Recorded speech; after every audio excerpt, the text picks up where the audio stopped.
ప్రభుత్వ గిరిజన బాలికల హాస్టల్ భూపాలపల్లిలో ఈరోజు మనం సందర్శించడం జరిగింది.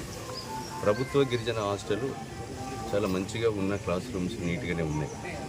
కానీ డార్మెటరీలో పిల్లలే స్వయంగా వాళ్ళ డార్మెటరీ పడుకునేటువంటి గదులు క్లీనింగ్ చేసుకోవడం జరుగుతుంది. దానివల్ల ఆ డార్మెటరీలో కొద్దిగా ఈ ఫ్యాన్స్ కూడా రావటం లేదని చెప్పడం జరుగుతుంది. అదేవిధంగా డార్మెటరీలో మెష్ డోర్స్, దోమలు,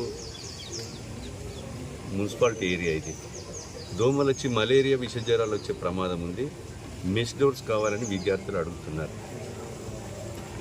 వచ్చేది వానాకాలం, వింటర్ సీజన్ కనుక ఈ యొక్క వానాకాలము, చలికాలంలో మాకు గ్లీజర్స్ కావాలి. 4 రోజులకు 5 రోజులకు ఒకసారి చలి వల్ల స్నానం చేయడం వల్ల దురద ఏర్పడుతుంది. మాకు కంపల్సరీ గ్లీజర్స్ ఏర్పాటు చేయమని, వాష్రూమ్స్ కూడా రిపేర్ చేయమని. అదేవిధంగా ఇక్కడ ఒక బాలికల హాస్టల్లో పీఈటీ, ఉమెన్ పీఈటీ ఉండాలి. ఉమెన్ పీఈటీని కూడా పెట్టమని విద్యార్థులు కోరారు. అదేవిధంగా ఇక్కడ ఈ యొక్క ఎక్సర్సైజ్ చేసే పరికరాలను కూడా మాకు షటిల్ కానీ, వాలీబాల్ కానీ, తర్వాత ఇంకా వాళ్ళకి ఏది కోరారో అవన్నీ కూడా పరికరాలు కావాలని కోరారు. కిచెన్ షెడ్ను కూడా వర్షం వస్తే ఇబ్బంది అవుతుంది, కిచెన్ షెడ్ కూడా ఏర్పాటు చేయమని కోరడం జరిగింది.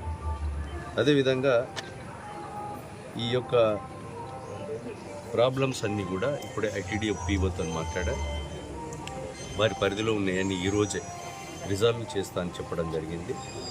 ఇక్కడ ఐటీడీఏ ఏఈ శ్రీనివాసును కూడా ఇప్పుడు తక్షణమేటికి పంపించి దీనికి ఇక్కడ అవసరం ఉన్నటువంటి ఎస్టిమేట్స్ కూడా వేసి మంజూరు చేసి మరి అది చేస్తాను. ప్రధానంగా అక్కడ పీజీ హాస్టల్ ఉంది, హాస్టల్ వాళ్ళు ఇక్కడ నుంచి బిల్డింగ్ మార్చమని చెప్తున్నారు. దాన్ని కూడా మార్చి ఏర్పాటు కూడా చేయడం జరుగుతుంది. ఎందుకంటే ఉమెన్ హాస్టల్లో ఉమెన్ సంబంధించినటువంటి టీచింగ్ మాకు ఉపాధ్యాయుల వల్ల ఇబ్బంది లేదు, కానీ ఉంటే బాగుంటుంది అనేది నా పర్సనల్ ఒపీనియన్. ఉమెన్కి సంబంధించినటువంటి ఉపాధ్యాయులు, హెడ్ మాస్టర్తో సహా, పీఈటీతో సహా ఉమెన్కి సంబంధించిన వాళ్ళే ఉండాలి.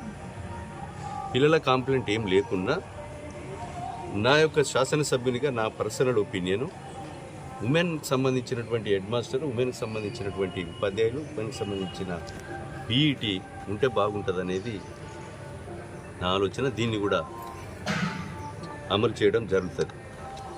అదేవిధంగా ఈ హాస్టల్లో, ప్రభుత్వ గిరిజన హాస్టల్ ఉన్నంత వరకు గ్రౌండ్ కానీ నీట్గానే మెయింటైన్ చేయడం కూడా జరుగుతుంది.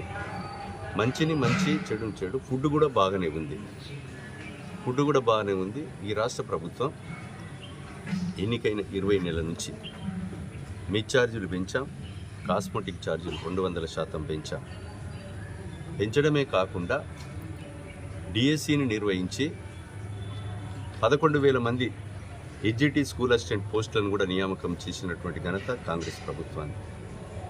ప్రతి విద్యార్థి ఈ ప్రభుత్వ పేరెంట్గా బాధ్యత తీసుకొని చాలా వనరులు, వసతులు అన్నీ కూడా ఏది లేకుండా నా శాసనసభ్యునిగా 10 కోట్ల రూపాయలు నాకు ఇస్తే సుమారు 6 నుంచి 7 కోట్ల రూపాయలు కూడా ఈ గురుకులాలకు, ప్రభుత్వ primary schools, high school, washrooms, doors, Windows, playground అన్నీ కూడా ఈ ప్రభుత్వ హాస్టళ్ళకే పెట్టడం జరిగింది. ఇక్కడ కూడా ఈ హాస్టల్లో అవసరం ఉన్నటువంటి నిధులు అన్నీ కూడా సమకూరుస్తాం. మరి వాళ్ళకు పిల్లలు చదువుకునేటువంటి పిల్లల భవిష్యత్తుకు ఎలాంటి ఇబ్బంది లేకుండా మేము బాధ్యత తీసుకుంటాం. ఈ ప్రభుత్వం కూడా తీసుకుంటుంది. సమ్మర్ హాలిడేస్లలో ఈరోజు వాష్రూమ్స్ పాడైనా, ప్లేగ్రౌండ్ లేకున్నా, డోర్స్, విండోస్ అన్ని ఫ్లోరింగ్ లేకున్నా రిపేర్ చేసి ఆడబిడ్డలను విద్యా కమిటీ చైర్మన్గా చేసి ఈరోజు జూన్ 12వ తారీఖు నాడు ప్రభుత్వ నుంచే పుస్తకాలు, నోట్ పుస్తకాలు ఇచ్చి, డ్రెస్ ఇచ్చి మరి 12వ తారీఖు నాడే అందచేయడం జరుగుతుంది. విద్య పట్ల ఈ ప్రభుత్వానికి చిత్తశుద్ధితో పనిచేయడం జరుగుతుంది.